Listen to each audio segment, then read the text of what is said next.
AI amazing, happy, healthy, amazing day, friends. Coach Eric here. Today, we're talking about enhancing fat loss with functional medicine. Now, if that has been a challenge for you in your life, then hang fire, because this is going to be a really great call for you to learn from and actually to share with your family, friends, and anyone who cares about body composition. It's not all about how we look, it's about how we feel, and as a consequence, how we look. That's how we want to come in at this thing and really look at root cause, look at the functional medicine principles and pillars to help you guys to get to where you want to go in a smart, effective, and holistic way, not a silly way, not using crazy medications or any kind of silly fad ideas. This is old school with new school meets functional medicine. So we're going to knock your socks off today, guys. So I want to introduce you to Dr. Bob. Of course, let me bring you up on screen here.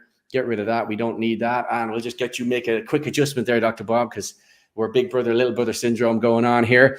So, Dr. Bob, we are going to be rapid firing today. Time is of the essence. You work with some of the most elite athletes on the face of the planet: Tyson, Holyfield, Yao Ming, you name it, to the other end of the spectrum, people who are sent home to die because they don't have the right information. Their body is not functioning the way it should. Their chemistry is struggling. They're not thinking about fat loss. They're thinking about fighting for their lives. And somewhere in the middle of that equation is the average person who's just trying to make those better food choices, who's trying to get to the gym, who's trying to manage stress, but still they're coming up against the same challenges of things get harder. We're carrying extra weight. So I want to lead out with the first question about why is excessive fat gain such a major enemy of ourselves if we want to become that best healthy version of ourselves and, of course, live a long and fruitful life? Well, one, let's go a little more general. Too much of anything is not good. And certainly when there's too much fat, your body is saying you're getting too much of a certain signal. And by the way, sometimes people think, well, I'm getting too many calories. Well, maybe not. Maybe your body has too many toxins. Maybe you have the wrong balance of bugs in your gut. Maybe for whatever reason, your body is more sensitive to storing fat, which, by the way, a couple hundred years ago, that was a survival benefit. But here's what we know now. We used to think that fat just sat there. Maybe it provided a little insulation to our organs, kept us maybe warm if it was cold. But now we know there are different types of fat. And there's this whole series of chemical messengers called adipocytokines. So people have heard of adipose, that's fat. Cyto is cell. Kine, like kinetic message. It's a message that's coming from our fat cells. And now we know that with too much fat, we actually get excessively inflamed. It leads to immune alterations that increase the risk of every immune abnormality, which could be cancer, could be autoimmunity, could be allergy, could be an infection. And, you know, I've said now for decades, for many people, the very first perceivable sign that their health is moving in the wrong direction is a little extra body fat.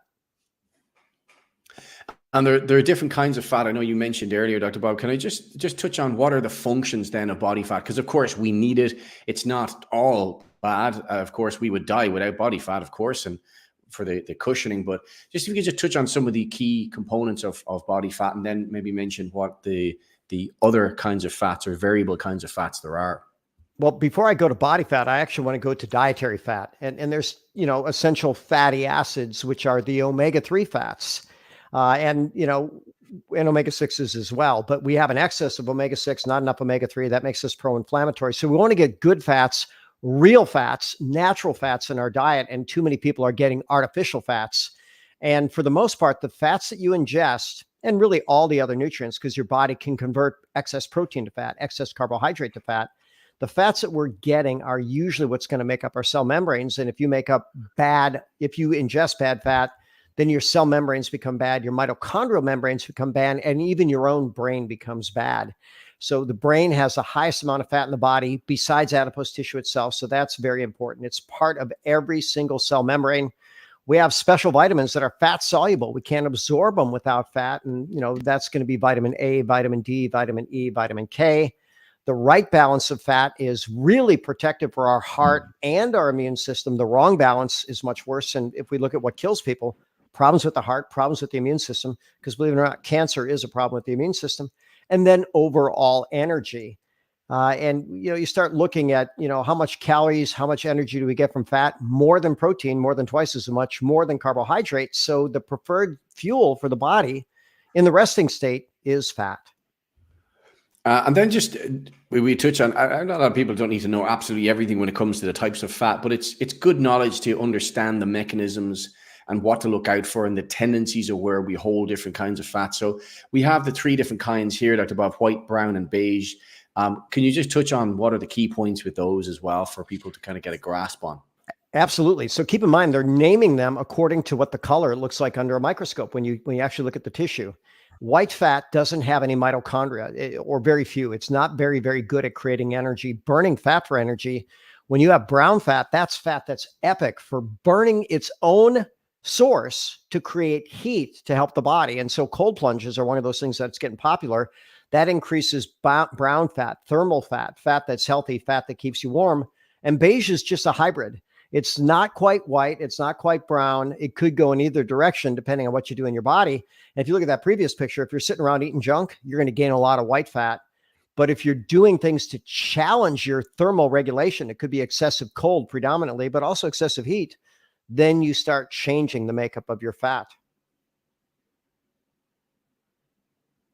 Oh, we lost you there, Dr. Bob. I think your connection's unstable on the call currently. It's a couple of times you've dropped off in mid-conversation. So let's see if I can change it on my phone. Were you hearing me okay through the StreamYard? No, it was StreamYard that was dropping. The phone was fine. The Instagram was okay. Change, and I don't think I'm going to lose you. Sometimes I make this error of going completely off of I think we're going to lose you on Wi-Fi. Instagram here, perhaps. We're going to get back in a second, I hope. Insta. Hang I'm fire here. if you're on Insta, guys. There we go.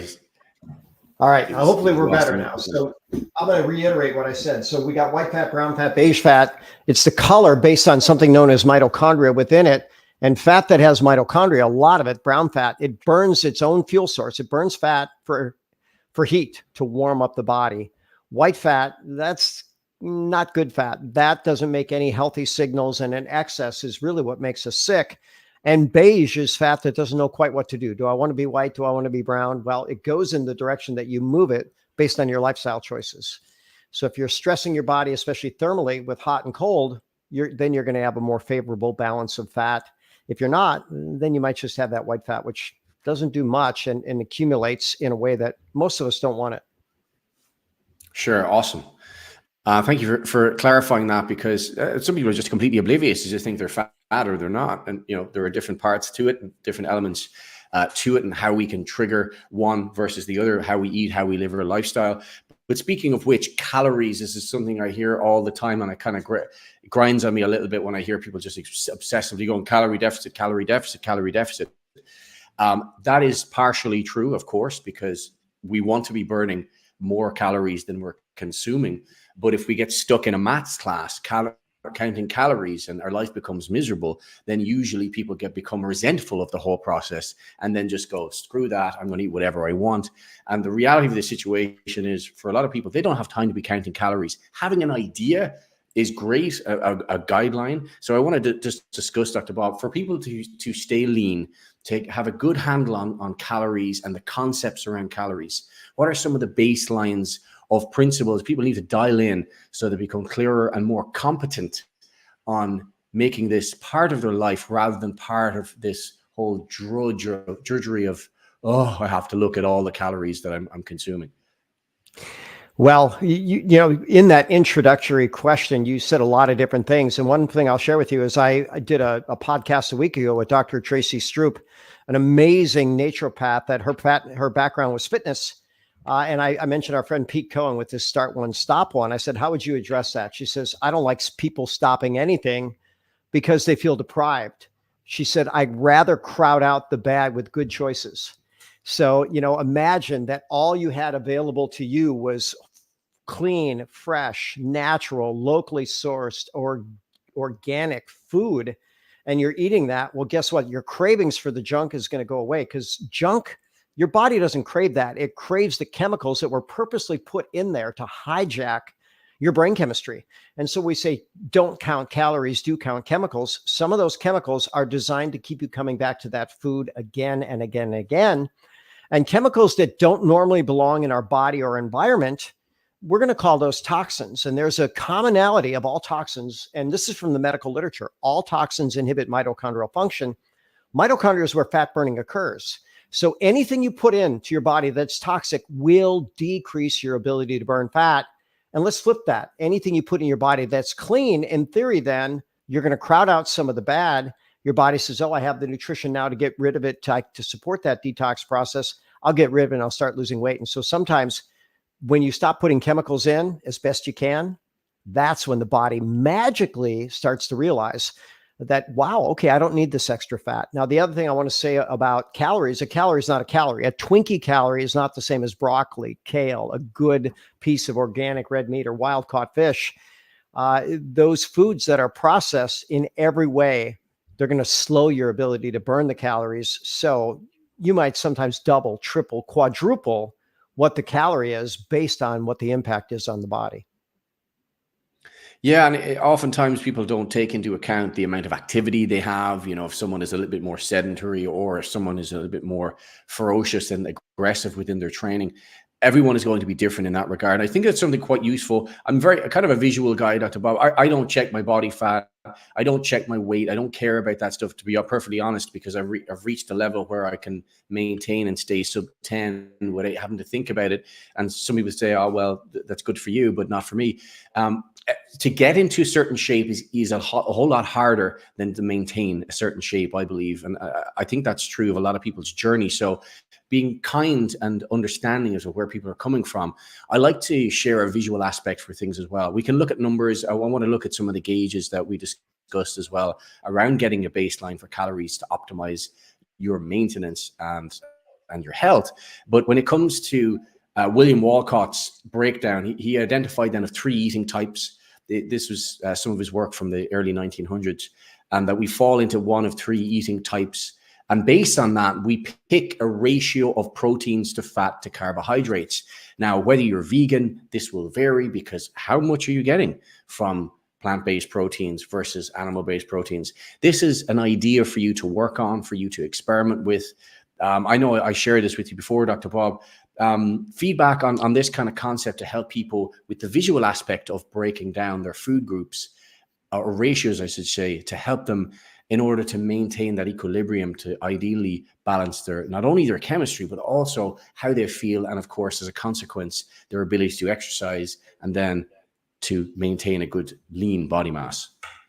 You know, we want a starting point that makes sense. And so one of the best quotes I ever heard about, what should I eat? Eat like your ancestors ate. So me coming from Eastern Europe, that's a little different diet than maybe someone was from Asia or someone who was an Inuit Eskimo. And so you put the polar types up there. In the 60s, a study wanted to look at the Greenland Eskimos. How could they eat the world's highest fat diet and yet have the world's lowest incidence of heart disease? And there was many articles written about that, but one that was very, very telling, it was called The Big Fat Lie. Look, fat is not bad, but bad fat is bad. And so if you were polar type, well, you're going to get a lot more calories from blubber, whale blubber and things like that, and much fewer plants. And by the way, there's a book called Endurance, and it was the story of Ernest Shackleton and his voyage to try to cross the South Pole. And they were shipwrecked for 18 months on a floating iceberg. And all they could eat was what they could catch, which was penguins and seals. So I thought to myself, why didn't they get scurvy? Well, isn't it fascinating that the penguin meat was very, very high in vitamin C? And you start looking, and wherever you grew up, that environment would have all that you needed to optimize your health and wellness. And if you ate that way, you'd be better off. Then we start looking at the macro ratios, proteins, carbohydrates, fat. Well, these are good guidelines, starting basically polar, going to have the most protein and the most fat, followed by the variable somewhere between basically the North Pole, South Pole, and the equator. And they're going to have a balance where the protein and fat is going to be balanced with the carbs. And then you look at people near the equator, so many abundant plants, so many amazing fruits. They were about 70% plant-based. So when people talk about a paleo diet, well, is it a polar paleo, a variable paleo, equatorial paleo? And if you look back at your ancestors, you can pick the right paleo for you.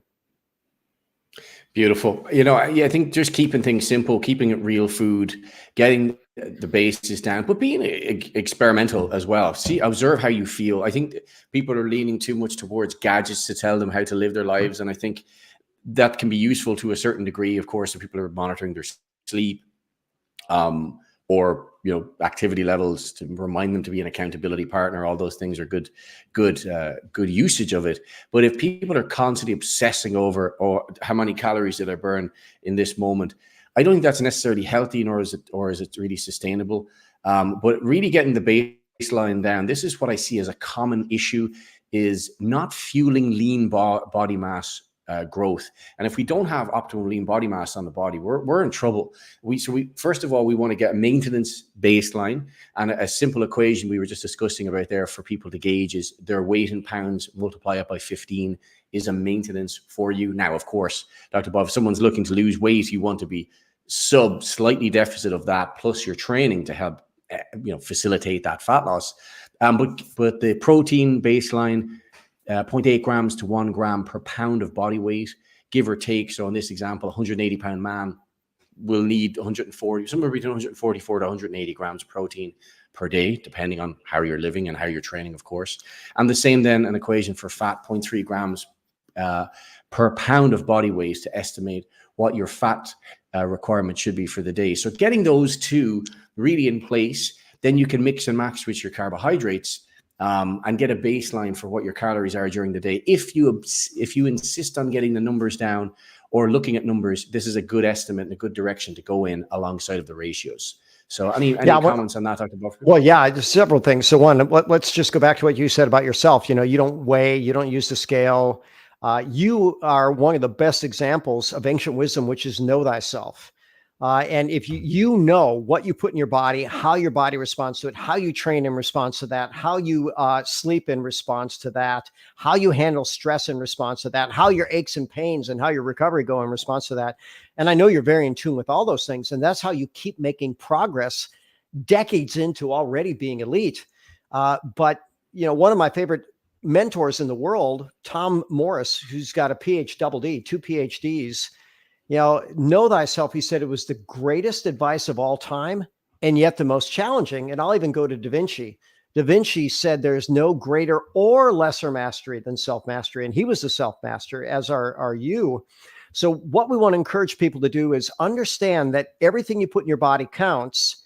And the more you are in tune with your body, it could be watching your respiration rate, feeling your pulse. If your pulse bounces up, that food was stressful for you. You shouldn't have anything elevate your pulse more than 3 beats a minute. And I tell people, chew more, swallow less, because the more you chew, the faster you stimulate the satiety centers. And by the way, that means the fuller you're going to get faster, fuller. So, good strategies there. But those guidelines are all great guidelines. How do your pants fit? Are your socks leaving rings around your ankles? Are your rings getting tight? You probably got something toxic that's causing fluid increase. Pay attention to everything. And you know what? For most people, if they wrote down everything they ate for about 10 days and how they felt afterwards and how their clothes fit, they'd probably have a pretty good clue at what's not working and what is working. Yeah. And I think we will talk about good health in a moment as well, Dr. Bob. But I think if you're not in conscious control of what's going in, then the bugs are running the show. Yep. They're telling you what we need, and usually it's processed foods or white, flour based, or something of the carbohydrate variety that's highly glycemic load, not necessarily glycemic index, which there's of course a difference there. But let's talk about we're talking about fat loss, but there's a key component of gain that people should really be hyper focused on is lean body mass. Now, I've had the conversation before. People, I don't want to get too bulky or too big. Well, that's how we're going to be thermogenic. That's how we're going to put ourselves into a state of hormesis and actually driving more heat through the system, more blood flow, more calories to be burned. So can you just touch on the importance then, Dr. Bob, of looking at resistance training, high intensity training, movement of the body to really nurture ourselves to drive and gain that lean body mass, that this is a game changer. Cardio, yes, useful for sure, sustained for health and well-being and for expanding into the heart and lungs, but nothing really quite impacts our body fat than lean body mass. Oh, absolutely. And there was a book written years ago by, I think he was from MIT. His name was Covert Bailey, and the book was entitled Fit or Fat. And he said up to 90% of the calories you burn, including when you're asleep, are going to be burned by lean mass. That's metabolically active tissue, where fat, brown fat, slightly metabolic, white fat, almost not at all, just enough to sustain itself. So Tufts University study called Biomarkers 2000, they looked at what were the factors that they could measure that could determine healthy aging, and muscle mass was right at the very top of the list. So when people are doing what it takes to gain muscle, and by the way, exercise is one component, nutrition is another, recovery is another, acid-alkaline balance, inflammatory process, endocrine balance, hormones, all these things are absolutely critical. So when you're looking at someone that readily puts on and maintains lean mass, this is someone where metabolically their machinery is working really, really well. When you look at someone that can't put on lean mass, can't maintain lean mass, and seems to always substitute fat mass, you're in trouble. And keep in mind, the scale is not at all a good indicator, because they have this new category of person that they call TOFI, T-O-F-I, thin outside, fat inside. And that's the worst fat you can have. So the scale might say what you need it to say, but if your body comp ain't there, the scale's lying to you for the most part, or not giving you a total picture. Yeah, and I had a slide in about that actually, Dr. Bob, because it is a marker of progression, but it is also a tool of torture for a lot of people that are on that cycle of obsessing over the scales. Yep. Of course, with lean body mass, you want this scale to go up. And of course, psychologically, that's not the direction for someone who wants to lose weight, because they're going to feel heavier. But of course, fat is not water soluble, right? So, I mean, you're dealing with more body muscle in the body, you're going to be retaining more water, so you will naturally be heavier, but your aesthetics can be drastically different when you get the right range of fluctuation of that body mass on the body. But I won't go down that rabbit hole too much, but let's look at stress and bugs, Dr. Bob. Why is our stress levels and also our gut microbiome such a key player then in fat loss regulation? Well, by multiple mechanisms, stress breaks down lean, especially chronic stress, and increases body fat. And what's stress? Anything that throws you out of balance above and beyond where you should be. So, when I would teach seminars on body composition, I could spend more than an hour on this topic and going through the biochemical pathways, how you get further insulin resistance, how the thyroid is shut down, how the sex steroids are shut down, how growth hormone is shut down, how sleep is shut down, and that perpetuates the entire cycle. And here's what we know: when your body is thinking in fight or flight, it's craving fuel, and it's craving fast fuel, and fast fuel is sugar. So people are going to eat these carbohydrates, but here's the deal: they're not fighting or fleeing. They're just stressed out of their mind. And what happens to the extra carbohydrate? It spikes insulin, and then it's going to store extra body fat. And that just doesn't work. And then we start looking at gut bugs. There's more of them than there are us. We have 10x the number of bugs in our gut than we have cells in our body. And as I've told people for decades now, the difference between good bugs and bad is what they eat and what they poop. Good bugs eat poop and poop nutrients. Bad bugs eat nutrients and poop toxins. And now they're even describing what they call the obese microbiome.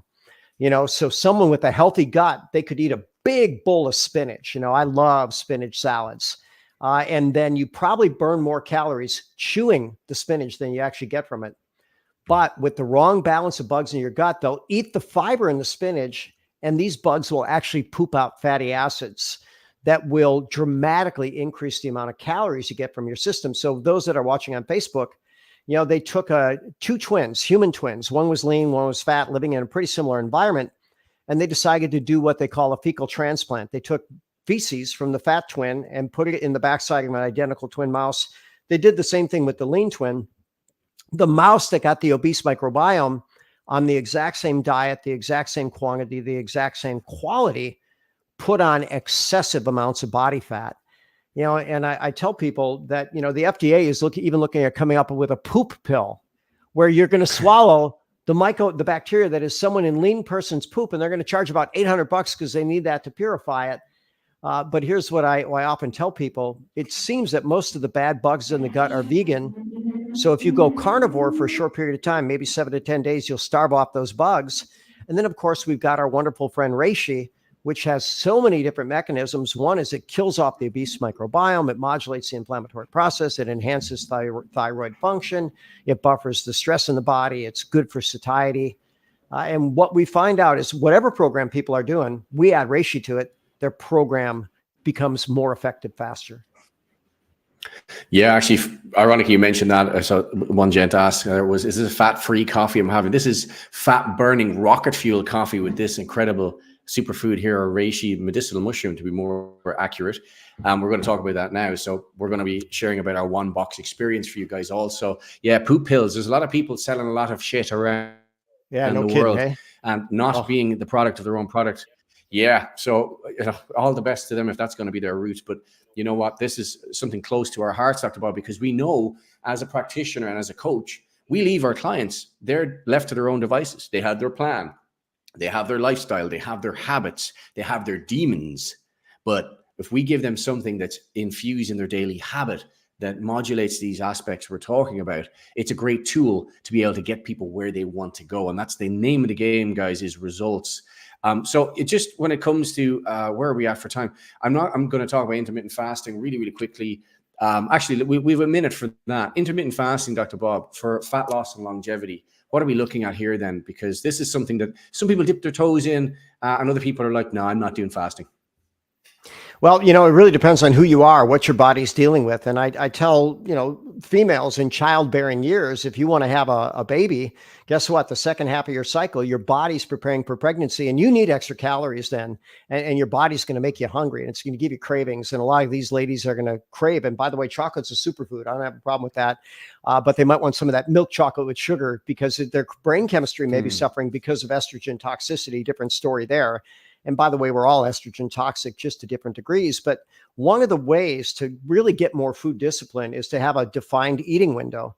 And we all intermittently fast. When people are sleeping, they're not getting any food. Now, the question is, how long do you wait before you eat? And how soon before bedtime do you stop eating? And generally, you probably want to put 3-4 hours on each end, 3 hours after you wake up, 3 hours before bed. And then you're going to get, if you're sleeping 8 hours a night, a 14-hour intermittent fast, 16 slightly better for most people. Some people do really well with 14. But, one of the things that this was really promoted to do was something called autophagy. When your body's not getting calories, it has to feed on its own cells. And the body's brilliant. It says, okay, this cell is not very healthy. Why would I take a healthy cell and eat it when I could eat a sick one? And it's almost like in the wild, too. I've been on African safari. And you go after the apex predator or the highest in a herd, you're going to meet with failure more often than not. So what do they go after? The weak, the sickly, the aged, or the very, very young, because they're not fully developed yet. And you know what? Nature teaches, and our body does that too. It's going to go after the weak, the sick, the aged cells when you're in a fasting state. And intermittent fasting, easier than long-term fasting, and the benefits are epically proven. Beautiful. And then just to wrap up then, Dr. Bob, reishi, the king of all medicinal mushrooms, we're mushroom mad. We love it. We share it with people on a global scale because it is the real deal. It's been in Chinese medicine for thousands of years. One of the benefits, if there are many and many studies, is fat loss. And you know what? I jokingly say this is literally like rocket fuel in a cup, or functional medicine, as I heard once, in a cup. Can you just share, because you could lecture on this probably for 48 to 72 hours straight on all of the studies and the health benefits, but specifically with fat loss, let's talk about the components that this helps with, and then we land the plane because I know you need to leave to get back to your clinic. So what are we looking with reishi, Dr. Bob? Why is this so special? Why was this revered in Chinese culture? And why what we have is the purest form of this on the planet? Why it was revered in Chinese culture. I mean, the emperors, if you weren't an emperor, you weren't going to get it. Keep in mind, these guys had flowing white beards down to their belly. They were in their 70s and 80s, and yet they had 1,000 mistresses, and yet we're supposed to pass on their DNA. And so it was quite good for libido, sexual function, longevity, buffering stress, all those other things. When we look at this slide, sleep. If you're not sleeping, if you're not running on rest and recovery, you're running on stress hormones. There's more mechanisms than we can count by which stress hormones shut down fat loss. We start looking at lipid absorption. How much are you absorbing? And a lot of that is the bad fat that the bad bugs have converted fiber into fat. Those aren't the things that we're going to absorb. They have these terms lipopolysaccharides, and they're not healthy fats, and they come from bad bugs in the gut, and that is dramatically reduced. So now you're actually getting the amount of calories you should get, not 100 or 500 or 1,000 extra. Gut microbiome, along that same thought, Hippocrates said all disease starts in the gut. Well, he wasn't right. Now they're suggesting it's 90 to 95% starts in the gut, and a lot of it's related to the microbiome. So reishi kills off the bad bugs while simultaneously feeding the good. And then you start looking at insulin sensitivity. When someone doesn't have insulin sensitivity, they're pre-diabetic, on their way to diabetic. And one thing we know is they will progressively accumulate fat until, if they get really diabetic, they can't store any fat anymore and everything breaks down, lean, fat, everything. And if you let that go long enough, you die. So insulin is critical, but we want to get by with the lowest amount of insulin we can. People that we put on reishi consistently, we see much better insulin signaling. Those people that are looking at reishi and fat loss, whether you're talking about more satiety, less appetite, less absorption of calories, thermogenesis, and enhanced sleep quality, pretty much all the same from one study, although the other one called out 4 more specific studies. This is, well, not one of the best. It is the best. It's the best plant with the highest level of nutrients and medicinal benefit of anything found on the entire planet. And that's a pretty amazing statement, given that there are 50,000 plus edible plants. Yeah, and you know what? We're very proud to be able to share something like this that traditionally in Chinese medicine is very bitter, and you've experienced that as an acupuncturist in your experience with Chinese medicine for the last 3 decades. But to really put the icing on the cake, guys, we've infused the most potent form of this. We have patents on having the purest form of reishi spore powder in an award-winning, guess what? Coffee and tea. Gentleman asked earlier on, what's in it? Well, this is the best. If you want to try it, guys, try our One Box experience. I would love you guys to put a coffee mug in the comments of these videos to try our One Box experience. And if you need help to take your training game to the next level, myself, Dr. Bob, and Coach Sasha, who's working with Tony Robbins, have compiled our skills together to have this program called Warrior 30, which combines reishi infused products. We have a number of different options for people to try out. We have an app with training to follow along, so you don't have to think, just push play on the day. And you have some incredible resources around nutrition and the mindset around success in your fat loss and health journey, because it's all intertwined and we want you guys to win. So if you need help with that, guys, bicep for Warrior 30 info and a coffee mug for the One Box experience. Just over to you to wrap up then, Dr. Bob, because I know you need to leave. What would you give as a call to action then for people watching this today to help them on their journey? Just a small bit of advice before we wrap the call for fat loss focus, that is. Yeah, well, pick one thing and take action on it. By the way, what we think is the easiest and most productive is doing our One Box experience with reishi. But maybe you say, you know what, I'm going to stop counting calories. I'm going to start counting chemicals. And that means you're not going to get things with labels because they all have chemicals. Start putting that in your body. You're going to feel better. Warrior 30, you got 3 different ways of doing this. Biochemically with good nutrition, reducing toxins. That's also biochemically by making better food choices. Or number 3, moving your body. Or if you want a whole new you in 30, 60, or 90 days, depending on your starting point, why not do all 3?